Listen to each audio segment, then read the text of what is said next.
With percents, we're going to talk about rounding, finding percents in equations, and percent change. So when you are rounding, you want to look at the place value, look to the right of it. If the number is less than 5, you keep what that number is. If it's greater than or equal to 5, then you would round up. So for example, if we wanted to convert 2/3 to a decimal and a percent, and we wanted to round to the nearest thousands place. So if I put 2 divided by 3 in my calculator, this right here is a decimal that we would get. So since we want to round it to the thousands place, this after the decimal, it's the tenths, hundreds, and thousands. So we want 3 places after the decimal. So we look to the right of that third place. Here's the third place, to the right of it. Now, since this is an 8, which is 5 or greater, we're going to round this number up to a 4. So this would become 0.154 rounded to the thousands. Now, when we do it as a percent and we round it to the thousands, we have to convert it to a percent first. So when we convert this to a percent, remember you can multiply this by 100, or you can move this decimal 2 places to the right. So this would become 15.3846. So again, when we round this, we want to look, we're looking at 3 decimals, and we look to the right of it. So to the right of the third decimal place is a 6, which is greater than 5. So we would round this up.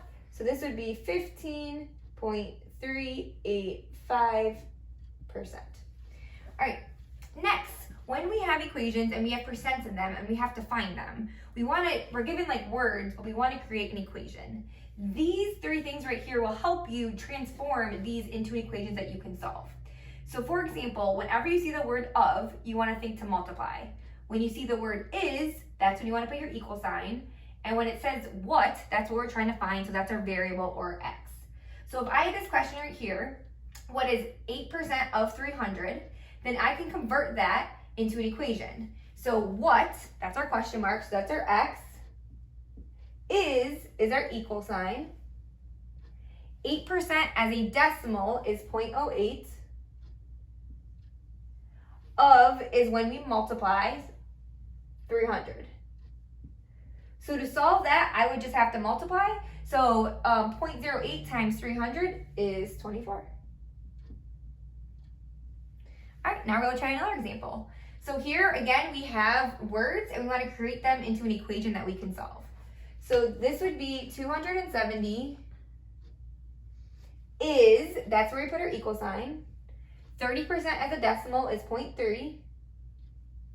Of is multiplication. What number is x? So here, in order to solve, we would have to divide both sides by 0.3.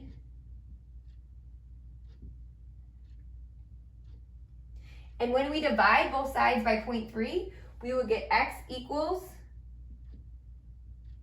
900. So that means that 270 is 30% of 900. All right, lastly, percent change. So when you do this, you're going to take your larger value and subtract your smaller value and divide it by the original. And then because we want a percent, we have to multiply that by 100%. So if you had a 38-hour work week and you increased it to 59 hours, and you want another percent increase of the amount of time that you'll be working.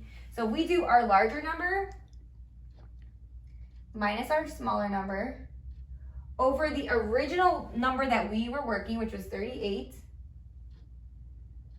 And we want to multiply that by 100%.